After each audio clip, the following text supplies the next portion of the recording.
శ్రీవారి లడ్డూ ప్రసాదంపై తీవ్ర రాజకీయ దుమారం రేగింది. లడ్డూ తయారీలో జంతువుల కొవ్వుతో కూడిన నూనె వాడారన్న సీఎం చంద్రబాబు వ్యాఖ్యలపై అటు వైసీపీ నేతలు తీవ్రంగా స్పందించగా వారికి కూటమి నేతలు కౌంటర్ ఇచ్చారు. తిరుమల లడ్డు కూడా నాసి రకం. నాకైతే ఆశ్చర్యం వేస్తుంది.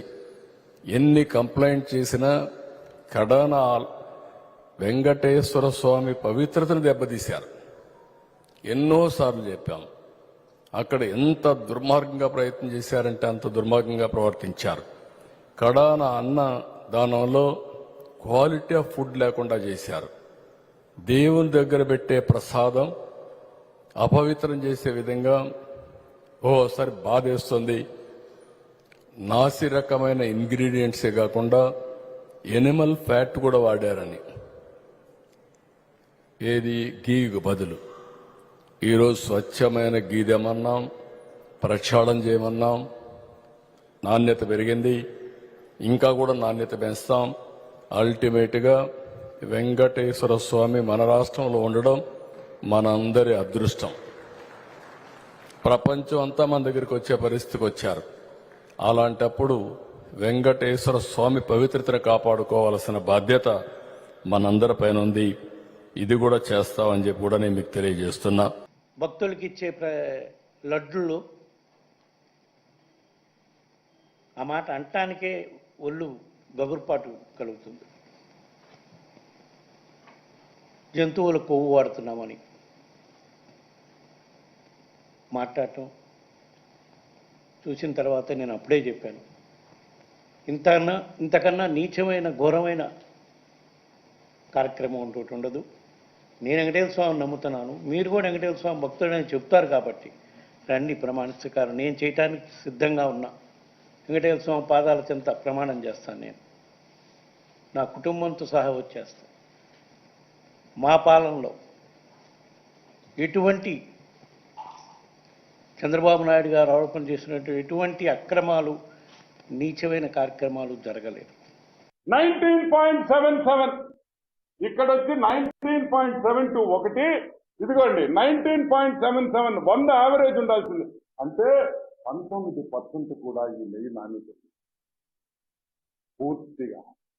పూర్తిగా గొడ్డు మాంసం, చాప ఆయిల్, చాప నూనె, కుళ్ళిపోయిన జంతువుల్ని వాడారు, ఆ మాంసం వాడారు, దీంట్లో కలిపారనే రిపోర్టు మేము చెప్పటంలా, నేషనల్ డైరీ డెవలప్మెంట్ బోర్డు చెప్తా ఉంది, వాళ్ళ ల్యాబొరేటరీ చెప్తా ఉంది. ఒక శాంపుల్ కాదు, 2 శాంపుల్స్, ఇంకా కూడా శాంపుల్స్ ఉన్నాయి. ఇంకా నాకు అన్ని చూపిస్తే మీకు అర్థం కాలేదని నేను 2 చూపించాను. ఈరోజు మేము అడుగుతున్నాం, సుబ్బారెడ్డి, ఒరే సుబ్బుడు ఇందిరా, వెంకటేశ్వర స్వామి లడ్డులో మీరు వాడే నెయ్యిలో గొడ్డు మాంసం పెడతారా? గొడ్డు మాంసంతో నుంచి తీసిన ఆయిల్ వాడతారా? వెంకటేశ్వర స్వామి ప్రసాదాల్లో ఆ నెయ్యి వాడతారా? కుళ్ళిపోయిన జంతువుల్లో నుంచి తీసిన నెయ్యి వాడతారా? ఎంత అపచారం అని అడుగుతుంది. అసలు ఇది న్యాయమా అని అడుగుతున్నా. ఆ గోవిందుడు ఏం పాపం చేశాడని మేము అడుగుతున్నాను. మేము మీరు చెప్పినటువంటి రీతిలో మీరు చేసినటువంటి ఆరోపణలు నిజమైతే మీరే అంటున్నట్టుగా వెంకటేశ్వర స్వామి దోషుల్ని శిక్షిస్తాడు అని మేమే చేతులెత్తి వెంకటేశ్వర స్వామిని ప్రార్థిస్తున్నాం. చంద్రబాబు ఆరోపణ నిజమైతే ఆ పని చేసినటువంటి వాళ్ళందరినీ కూడా వెంకటేశ్వర స్వామిని వదలొద్దునని ప్రార్థిస్తున్నాం. అట్ ది సేమ్ టైం ఈ ఆరోపణ నిజం కానప్పుడు, ఈ ఆరోపణ చేసిన వ్యక్తి సాక్షాత్తు దేవుణ్ణి రాజకీయ పావుగా వాడుకుంటున్నాడు, రాజకీయ ప్రయోజనాల కోసమని ఎంత నీచానికైనా ఒడిగడుతున్నాడు.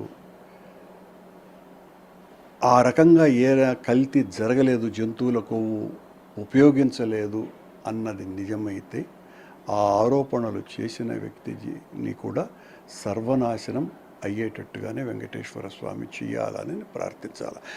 పూర్తిగా టీటీడీ చైర్మన్ స్థాయి వ్యక్తి దీంట్లో కమిషన్లు తీసుకున్నారని చెప్పి శ్రీవారి భక్తులు చెప్తున్నారు. 10 నుంచి 15% కమిషన్లు తీసుకున్నారని చెప్పి అందరూ తిరుపతి ప్రజలు కూడా భావిస్తున్నారు. కాబట్టి దీని మీద విచారణ జరుగుతోంది. ఎవరెవరి దగ్గర ఎంతెంత తీసుకున్నారు పూర్తి వివరాలతో రాబో రోజుల్లో మా ఎన్డీఏ కూటమి భక్తుల ముందు ప్రజల ముందు మేము పెట్టబోతున్నాం. దీన్ని తిరుమలని రాజకీయంగా వాడుకోవాల్సిన అవసరం మాకు లేదండి. ఇప్పటికే రాష్ట్ర ప్రజలు 164 స్థానాలు మాకు ఇచ్చారు. ఎన్నికలు 100 రోజులైంది. ఇంకా 4 సంవత్సరాలు 7 నెలలు ఉంది. మేము గత ప్రభుత్వం చేసిన తప్పుల్ని ప్రజల ముందు పెడుతున్నాం. నిన్న 100 రోజులు పూర్తయిన కారణంగా ఎన్డీఏ సమావేశంలో ఆందోళనతో ఆవేదనతో ఒక వెంకటేశ్వర స్వామి భక్తుడిగా తిరుమలలో జరిగినటువంటి అన్యాయాన్ని చంద్రబాబు నాయుడు గారు ప్రజల ముందు పెట్టారు. దాన్ని జీర్ణించుకోలేని వీరు ఎక్కడ అరెస్ట్ అవుతామో ఎక్కడ జైలుకి పోతామో